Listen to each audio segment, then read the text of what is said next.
good. She starts walking. Thank you, Reverend Morgan. You all good with the marching, everyone? Yes. Marching in the light of God. Well, this is a new month. Happy August to each and every one of you. So that means we have a new theme. So our theme, which I mean, the readings, the prayer, I feel like I need this. So I think a lot of you there might feel the same way. And so the theme is called "The Obstacle is the Way." No, that's not what it's called. That's the name of the book.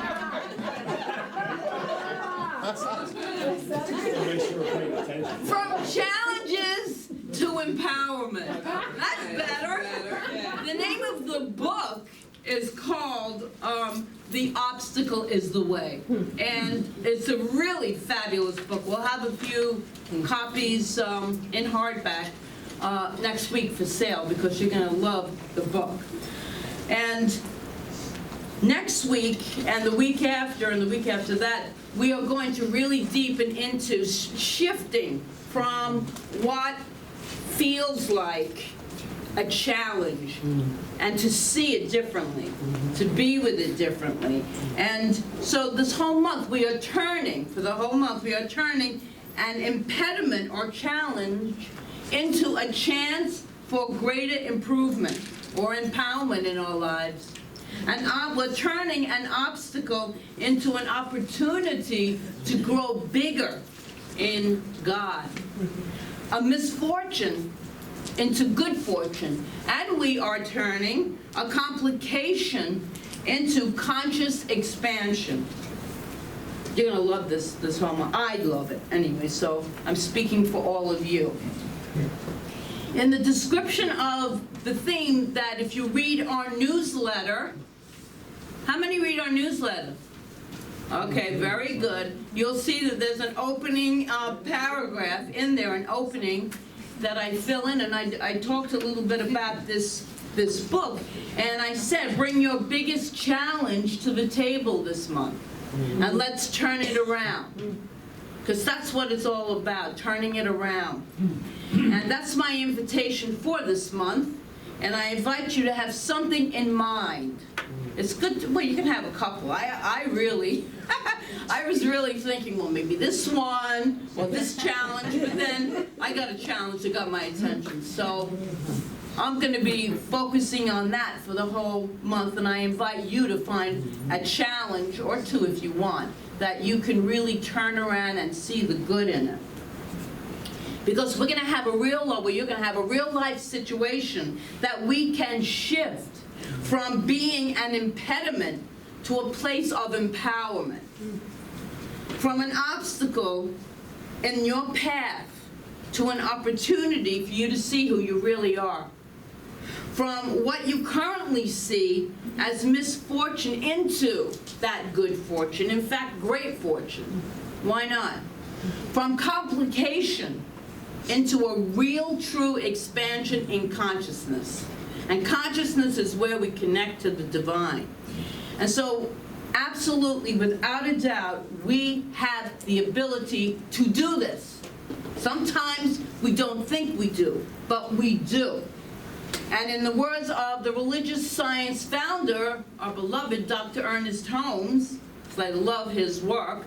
Now, how many, I mean, you would be. Raise your hand if you just love Ernest Holmes. Okay, thank you. Every single one. If you don't love him, I invite you to read him a little bit more.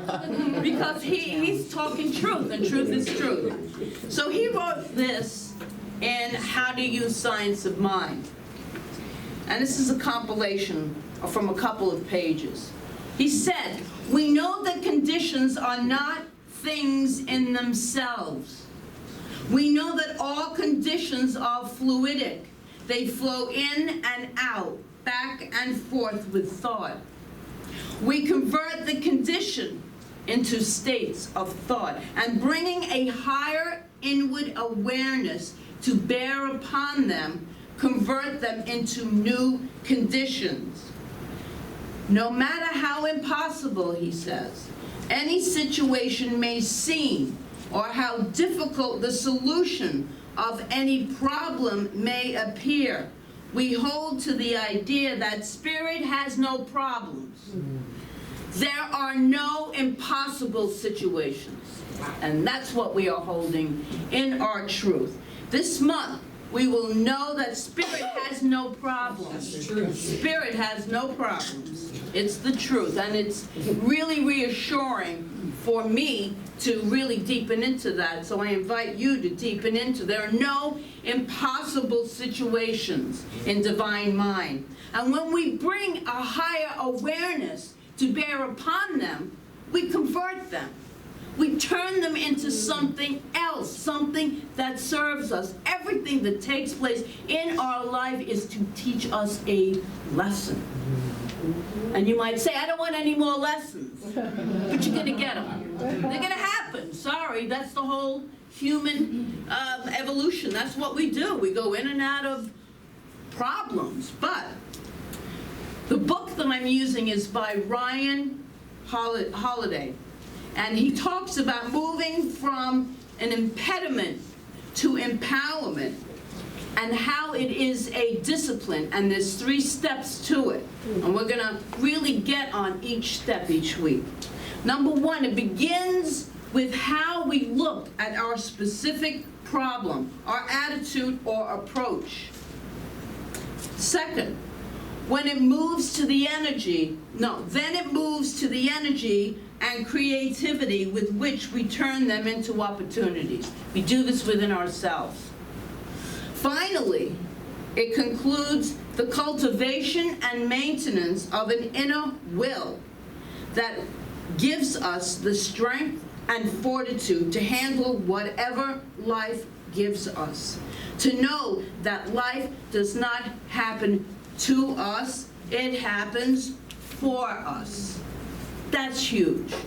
Everything in our life that takes place is happening for us on some level. Those are the 3 interdependent and interconnected disciplines, which could boil down to 3 words, really. Perception, action, will.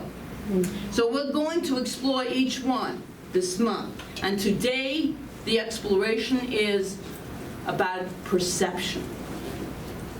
So this thing in front of you, this issue, this obstacle, this frustrating, unfortunate, problematic, challenging problem, preventing you from doing what you want to do. What if you looked at it, what if you really looked at it, perceived it as something that is not actually as bad as we think it is? Because it's our thoughts that make it so. We think, okay? And if you realize that something is embedded inside it, the problem, the challenge, or inherent in it, is actually there to benefit you, how would you then show up to turn it around? And there's a Zen story, it's from the book, it's out of the book anyway, about a king whose people had grown soft and entitled. And so the king was dissatisfied with the state of affairs. And he hoped to teach them a lesson. His plan was simple. He would put a big, large boulder in the middle of a main road, completely blocking the entry into the city and out of the city, and thereby he would hide nearby and watch to see what his subjects would do, how they would respond. Would they use their creativity and try to remove it? Would they band together to figure out a plan?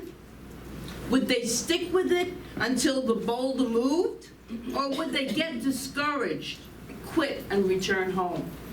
With growing disappointment, the king watched as subject after subject came to this impediment and turned away, or at best they tried half-heartedly to move the boulder. Many openly complained or cursed the king or their misfortune for this obstacle. or bemoaned the inconvenience, but none managed to do anything about it. After several days, a lone peasant came along on his way into town. He did not turn away. Instead, he strained and strained, trying to push this boulder out of the way. Then an idea came to him, and he scrambled into the nearby woods to find something he could use for leverage. And finally, he found a large branch, and he crafted it into a lever and deployed it to dislodge the massive rock from the road and roll it out of the way. Beneath the rock was a purse of gold coins and a note from the king, which said, "The obstacle in the path becomes the path. Never forget, within every obstacle is an opportunity to improve our condition." It's in the book. It's on page 6 when you get the book.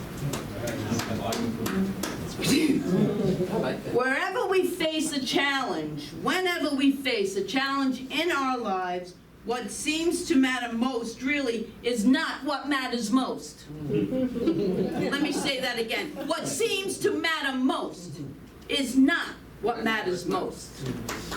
As a lot of you, well, some of you this morning could see, I have this challenge of a spasm going up and down my back. It's very difficult to stand here and to walk. But then I've been working on this all week, and because it's been that long, and I thought it's really not the spasm and the pain. There's something that's underlying that, and that's what I'm working on turning into empowerment in my life. It's not the condition itself. There's something underneath it, big, lots of things underneath it, that it triggers. We do this. What matters is how we see and understand what is occurring around us. And more importantly, that we decide what those events or that condition or challenge really means. And Holiday writes this, Ryan Holiday writes this: "Seen properly, everything that happens, be it an economic crash or a personal tragedy, is a chance to move forward, even if it is on a bearing that we did not anticipate." And usually, we don't anticipate it. These things just seem like they're happening out of nowhere. But the seeing properly is the key point here, to see properly. Holiday wrote something that really jumped out at me. He wrote that just because your mind tells you something is awful or terrible, or is an obstruction to your good, or is otherwise a negative condition, doesn't mean you have to agree. In Thursday's class, we discuss the witness within us, the divinity within us, that is watching and observing our thoughts, because our thoughts are running the show. Our thoughts are running the show here on this planet right now. Everything we have an opinion about, don't we? Mm-hmm. We have an opinion about everything, and our opinion's right. Our opinion is the right opinion. I don't know what's the matter with these people. I don't know what's the matter with that political party over there, because this is the right way to think. What is the matter with them? And then you read the other people's, especially in social media, their threats, and it's like, I don't understand what's the matter with these liberals over here. Don't they see? Everyone has an opinion.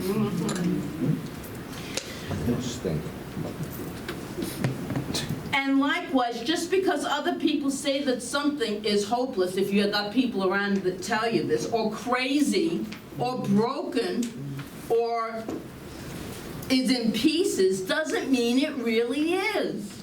We can perceive it another way. There's always another way to perceive anything, any thought, any condition. We, you and I, get to decide what story we tell ourselves about the situation. And that is the power of perception. to get to choose how we look at a challenge. And the fact is, we can't change obstacles themselves. And that is where the beautiful serenity prayer comes in. God, grant me the serenity to accept the things I cannot change, the courage to change the things I can, and the wisdom to know the difference. And so there's another version of that you might have heard. God, grant me the serenity to change the person I cannot change, the courage to change the person I can, and the wisdom to know that that person is me. No, we can't change some of these obstacles themselves. That's part of the equation. That's already, it is. That's when we're in the isness. This is what is right now. But we can change the way we perceive them. And that can make all the difference in the world. In fact, it does make all the difference in the world. Holmes writes in Science of Mind textbook on page 412, if we believe in suffering, we shall suffer. Came up, didn't it? If we believe in suffering, we shall suffer. Life responds to us the way we approach it. He writes, we should choose that which we wish to embody, and by constant attention to it, take on all its characteristics. Let us choose to be identified with power, with love, with beauty, with peace and happiness. Let us identify ourselves with abundance and success. It's a better sounding story to me. And we read words like this and we shake our heads. Yes, this is good. You read this inspiring book and you're on fire. This is great. Let me choose to identify with the power of love and joy and peace and happiness and abundance and success. Yes, let me choose to identify with those things. And then I ask you, can you choose that perception toward whatever challenge you brought in here with you today? Oh, you mean my challenge? This issue? That's a whole different story. You ever do that? You sit down, you read a book, then you're on fire. You got it. This is truth. I got it. I am a success. I am filled with wholeness. And then something happened. Are you able to bring that to the issue challenge itself? That's the work. That's the work we do as spiritually aware people. And that's where, it really is where the discipline comes in. Do we have the discipline to choose our perception of the obstacle? To listen to all the stuff that goes on in our heads? And even sometimes in our hearts? Because we can feel heartbroken. We've heard that. If we can, and that's where we make all the difference. So let me give you an example, and this is right from the book. It's about George Clooney. George Clooney spent his first years in Hollywood getting rejected at every audition that he went to. Hard to believe. He went to these auditions wanting the producers and the directors to like him. Actually wanted them to like him so he could get the part. He needed the part, but they didn't. And it hurt. And he blamed the system for not seeing how good he was. Has anyone felt like that? Felt like we bumped up against an obstacle? Is anyone feeling like that right now?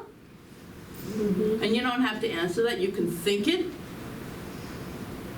After doing it that way, unsuccessfully for some time, he decided to perceive his role differently. He thought about the whole process of making a movie. This is great.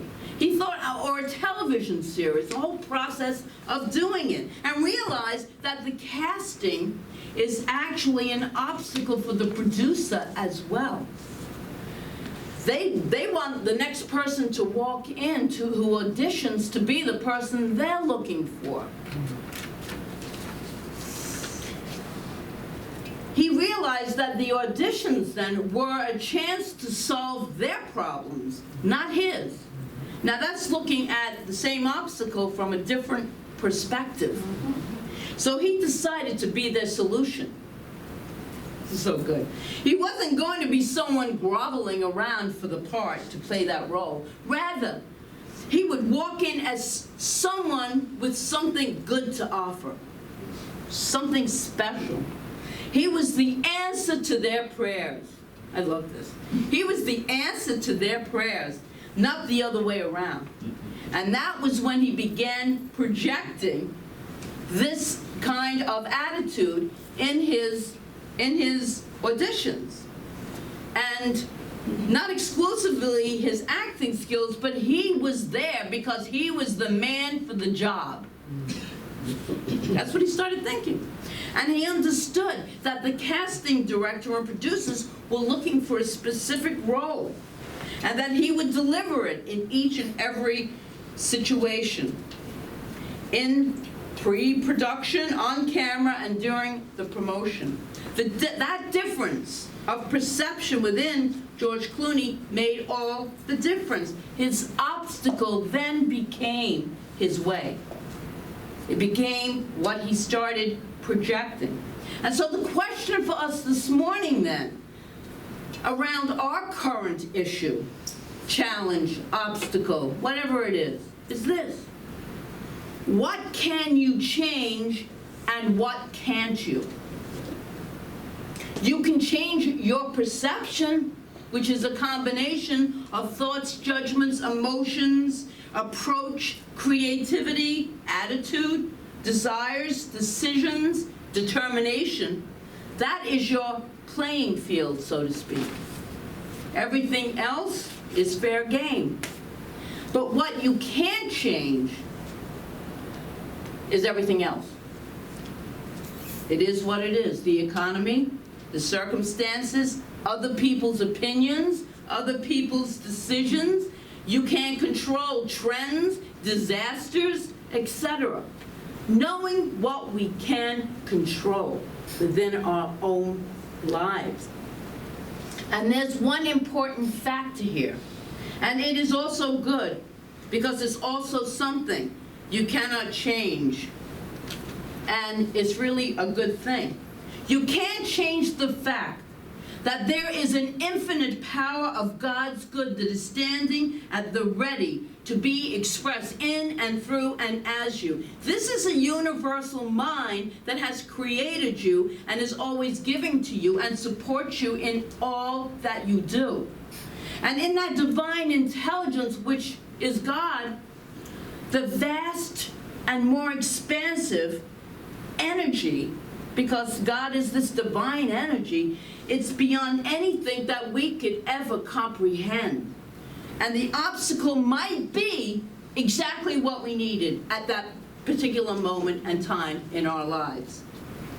For our expansion, for us to expand, that's a spiritual truth, and truth does not change. And so that divine energy which flows in and through and as each and every person, which is the only omnipresent reality that truly is there for us to not to deepen our understanding of, because it's beyond all real comprehension, but to know that it is for us. It is for us. It supports us in every way. So how do we shift our perception to a place where the spiritual truth can come alive within us? How do we do that? Well, let's do it right now. We're going to begin. Why not? Right now, bring the issue that you have to mind. Real quickly. Probably right there anyway. Look at it square in the face. And we're going to say out loud, so you can repeat this after me. There's an energy in this universe.